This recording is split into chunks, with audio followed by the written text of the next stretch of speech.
করেছে। এবার আমাদের বাড়ি থেকে আমার বাপের বাড়ির দূরত্ব হচ্ছে গিয়ে বেশিক্ষণের না, হয়তো ভ্যানে গেলি। Hey guys, welcome to my new video. আজ আমরা যাবো সায়নের দাদু বাড়িতে। এই দেখো সায়না মা রেডি হচ্ছে, সায়নের খাবার দাবার সব রেডি। এই যে সায়নের সোয়েটার আর সায়নী কার দেখো করে আসলো। সায়নের দাদু বাড়ি যাবো গুড মর্নিং বলে দাও।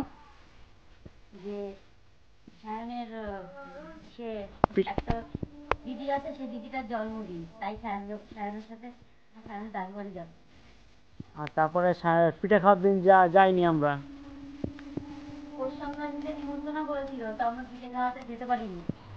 ওই জন্য মা একটু রাগও করেছে। এবার আমাদের বাড়ি থেকে আমার বাপের বাড়ির দূরত্ব হচ্ছে কি বেশিক্ষণের না, হয়তো ভ্যানে গেলি 15 মিনিট, আর হেঁটে গেলে পরে 20 থেকে 25 মিনিট মতন টাইম লাগে।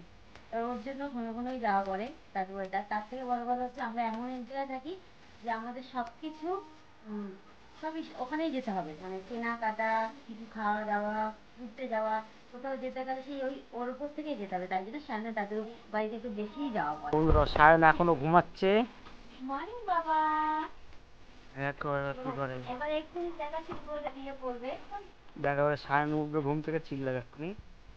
দেখ ঘুমানোর স্টাইল দেখেছো, বালিশ একদিকে ও একদিকে শুয়ে আছে।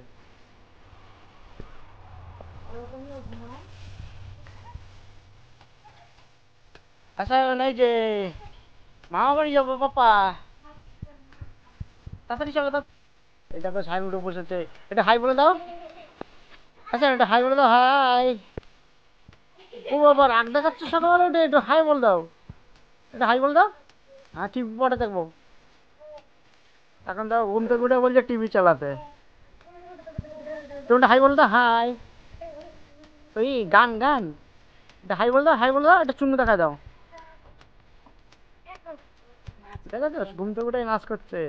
আমি তো ভাবছি যেমন চিল্লাবে, কান্না করবে। ওর প্রত্যেকদিনের নিয়ম হচ্ছে ঘুম থেকে উঠে ওর ইয়ে করা, কান্না করা, কিন্তু আজকে হচ্ছে গিয়ে ঘুম থেকে উঠে না। চলো এবার সায়নকে রেডি করার পরে তোমাদের দেখাচ্ছি, কারণ রেডি করতে অনেকটা টাইম লাগবে।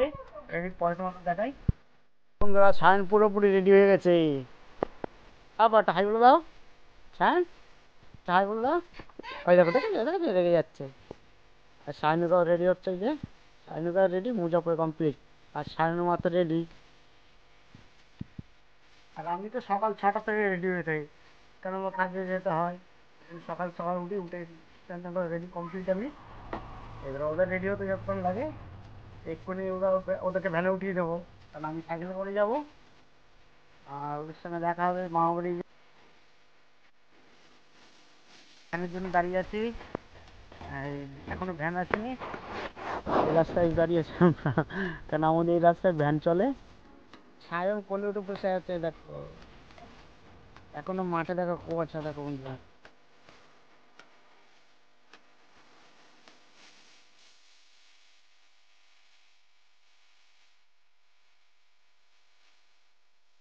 বন্ধুরা সেই সকালবেলা আমার বাড়ি চলে এসছে, কারণ আমি কাজে গেছিলাম, তাই তোমার দেখানো হলো না। এই দেখো ও দাদু বাড়ি, এই দেখো যদি ভালো লাগে তা লাইক শেয়ার সাবস্ক্রাইব করে আমার পাশে থাকবেন। আমাকে এগিয়ে নিয়ে যাওয়ার জন্য ধন্যবাদ।